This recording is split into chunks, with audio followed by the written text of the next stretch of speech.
ఆధిపత్య పోరు ఒక కాబోయే సర్పంచ్ ప్రాణాలు తీసింది. రాబోయే సర్పంచ్ ఎలక్షన్లో అతడు పోటీ చేస్తే తమకు రాజకీయ భవిష్యత్తు ఉండదని సొంత పార్టీలోనే మరో వర్గం కలవరానికి గురైంది. దాంతో అతన్ని ఎలాగైనా అంతమొందించాలని డిసైడ్ అయ్యారు. బైక్పై వెళ్తుండగా స్కార్పియో వాహనంతో గుద్ది బండరాళ్లతో మోది అత్యంత కిరాతకంగా హత్య చేశారు. అత్యాధునిక సాంకేతిక పరిజ్ఞానాన్ని ఉపయోగించి పోలీసులు ఆ హత్యా ఉదంతాన్ని ఛేదించారు. మరి ఆ మర్డర్ మిస్టరీ గురించి తెలుసుకోవాలంటే వాచ్ ది స్టోరీ.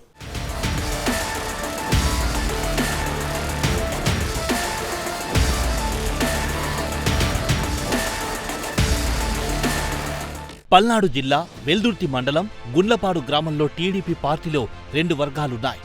ఒక వర్గానికి జవిశెట్టి వెంకటేశ్వర్లు, రెండో వర్గానికి తోట వెంకట్రామయ్య నాయకులుగా ఉన్నారు. రెండు వర్గాల మధ్య ఆధిపత్య పోరు నడుస్తోంది. జవిశెట్టి వెంకటేశ్వర్లకు గ్రామంలో మంచి గుర్తింపుంది. ఆయన రాబోయే పంచాయతీ ఎన్నికల్లో సర్పంచ్గా పోటీ చేయాలనుకుంటున్నాడు. దాంతో తమ రాజకీయ భవిష్యత్తుకు అడ్డంకిగా మారుతాడని రెండో వర్గం వారు భావించారు. రాజకీయంగా ఎదుగుతూ తనకడ్డుగా ఉన్నాడని, ఎలాగైనా వెంకటేశ్వర్లు అడ్డు తొలగించుకోవాలని కొన్నాళ్లుగా హత్యకు ప్రణాళిక రచిస్తున్నాడు తోట వెంకట్రామయ్య.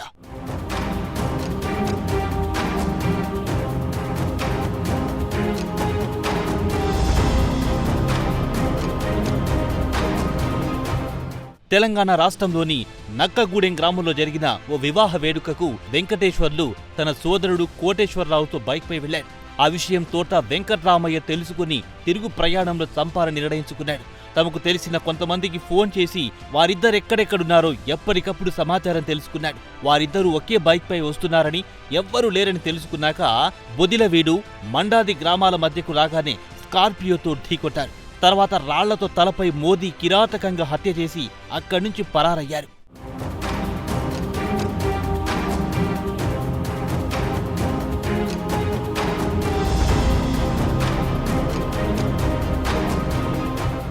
అత్యాధునిక సాంకేతిక పరిజ్ఞానాన్ని ఉపయోగించి పోలీసులు హత్య కేసును ఛేదించి నిందితులను పట్టుకున్నారు. ఈ కేసులో తోట వెంకట్రామయ్య, జవిశెట్టి శ్రీనివాసరావు, తోట గురువై, దొంగరి నాగరాజు, తోట వెంకటేశ్వర్లు, గెల్లిపోగు విక్రమ్లను అరెస్ట్ చేశారు.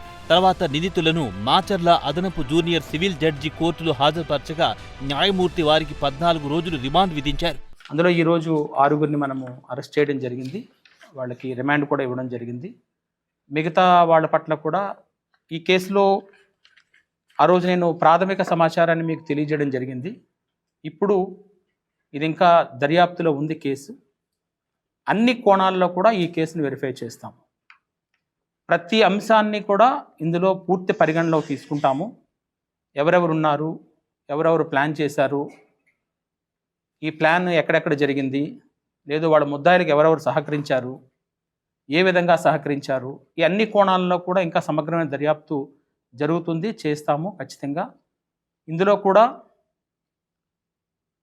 మీరు కూడా తెలియజేసేది ఏంటంటే, మొన్న నేను కూడా మాట్లాడున్నాను, కొన్ని చెప్పున్నాను. ఈ మధ్యకాలంలో మీరు చాలావి రాసి ఉన్నారు, మీకు తెలిసిన వార్తలు బట్టి మీరు రాసి ఉన్నారు. సో దర్యాప్తులో ఉన్నప్పుడు కొంత మాతో సహకరిస్తే అది ఇంకా ప్రాపర్గా వెళ్ళే అవకాశం ఉంటుంది. ఇందులో కూడా అన్ని కోణాల్లో సమగ్ర దర్యాప్తు చేసి అతి త్వరలోనే ఈ కేసులో ఉన్నటువంటి మిగతా విషయాలను కూడా మీకు తెలియజేయడం జరుగుతుంది. ఈ రోజున మనకి ఎవరైతే నేరస్తులు మనం అనుకున్నటువంటి ఎలిజిబుల్ అక్యూజ్డ్ ఉన్నారో వాళ్ళు చెప్పిన దాన్ని బట్టి మనకు 9 మంది ఇప్పటివరకు వచ్చి ఉన్నారు. 6గురిని అరెస్ట్ చేస్తున్నాము. మిగతా 3 కూడా ఉన్నారు. వాళ్ళ విషయంలో కూడా చర్యలు తీసుకుంటాం. నిందితులను గుంటూరు జైలుకు తరలించారు పోలీసులు. అయితే ఈ హత్య కేసులో మాజీ ఎమ్మెల్యే పిన్నెల్లి రామకృష్ణారెడ్డి, పిన్నెల్లి వెంకట్రామిరెడ్డి, పిన్నెల్లి వెంకటరెడ్డిలు ప్రస్తుతం పరారీలో ఉన్నారని, వారిని పట్టుకోవడానికి ప్రత్యేక బృందాలను ఏర్పాటు చేశామని పోలీసులు వెల్లడించారు.